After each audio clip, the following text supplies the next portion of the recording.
There's a layer of metal on a lot of windows. You have never seen it and you never will, but it's doing real work, quietly changing how much air conditioning that house actually needs and how big a system somebody's about to put in it. And you can prove it's there in about 5 seconds with a match. It's called low E. So what low E is short for low emittance or low emissivity. It contains microscopic coating that makes a window more thermally efficient. Coating's really thin, non-toxic, and basically virtually colorless. So knowing that the window has low E helps us understand that it's probably going to have lower U-factor and possibly solar heat gain coefficient. All right, so another one of our tools to help us get closer to what the realistic number could be. Now, here's the trick, which this is a tough one, and if you're colorblind, you're probably not even going to be able to do this, so make sure you get somebody that is not colorblind, is hold a lit match or a pen light up in front of the window. Now, if the window contains low E, one of the images will be a different color than the rest of the images. And if a window does not have low E glass, and let's say there's 4 reflective images, they'll be all the same color. So hold a match or a little light up to the window, shine it on there, and if one of the images is a different color than the rest, it has low E on it. So just really quick, easy hacks to determine what you have. Now, the other things that help us to understand if the U-factor or SHGC are going to be lower is it an aluminum frame? Is it a vinyl frame? Or is it a wood frame?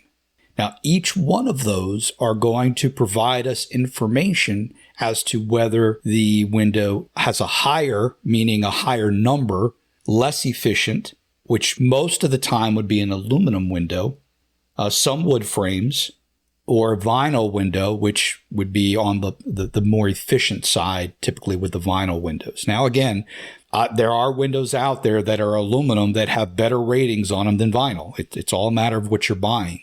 And getting with your window company and looking at those values, and I would research them. Or again, you can come to ProCalcs, and if we're going to be doing your load calcs or energy calcs, when we do the energy calculations, we can actually put different values in there to let you know how much better, how much more efficient the house will be, and if it's a diminishing return. And what I mean by that is by spending an extra $5,000 on windows to get a better U-factor or a better solar heat gain coefficient, more so the solar heat gain coefficient when it comes to air conditioning.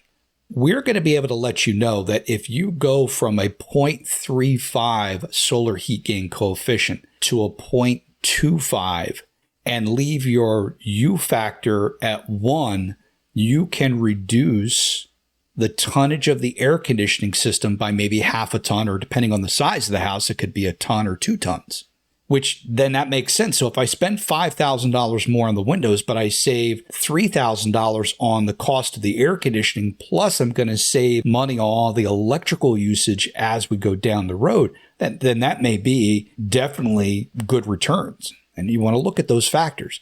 But there is a point where you can't go any better on the windows, and the air conditioner is just not going to drop anymore. Yes, you might save a little bit of energy because of how often the air conditioner is going to come on and off, but it's still the same size air conditioning. It's still going to run, 99% the same. Then you get that money back on it. And most of the average house, most people are 7.5 years on average. You have some people that stay in them from conception all the way till they pass, and you have some people that are in and out of them in a year or so. But on average, most locations, depending on the state, it's usually about 7.5 years that somebody stays in a home, and you're not going to get your money back on something like that. But if you can get your money back within that period of time, then it's well worth it. And plus, maybe you get a few extra dollars when you go to sell the house.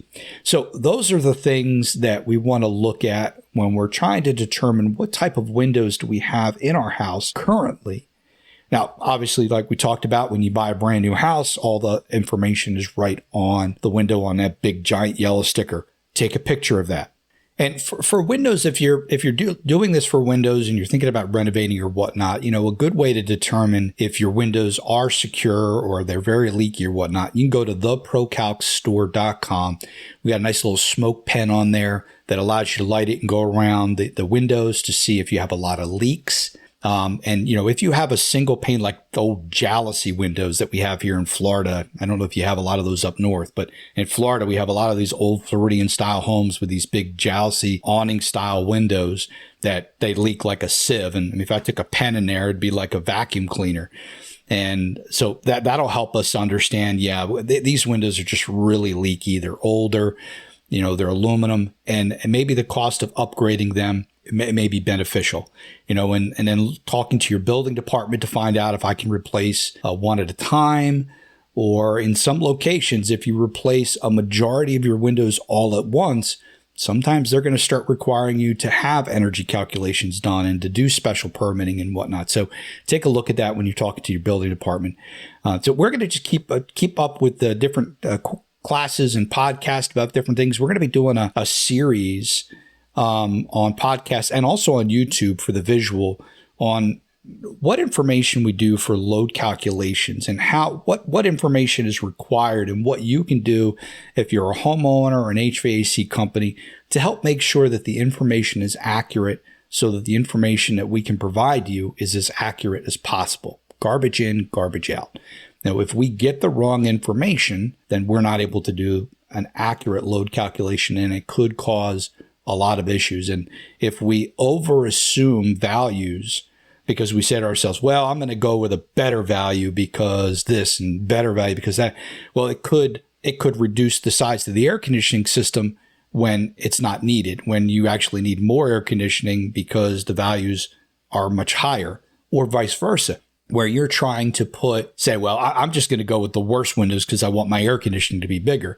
And come to find out, your windows are much more efficient, and now you're overcooling the house. Now, we've come across this issue a lot, not necessarily with windows, but with people insulating, and we'll have another podcast on this, is when people originally start out wanting to put insulation in the ceiling. And then after we have done everything, sized the system, energy calcs and whatnot, somewhere between that point and construction, they have changed to want to spray foam the roof deck and not put insulation in the ceiling. And then you close off the soffits, so it's basically its own self-contained area up there.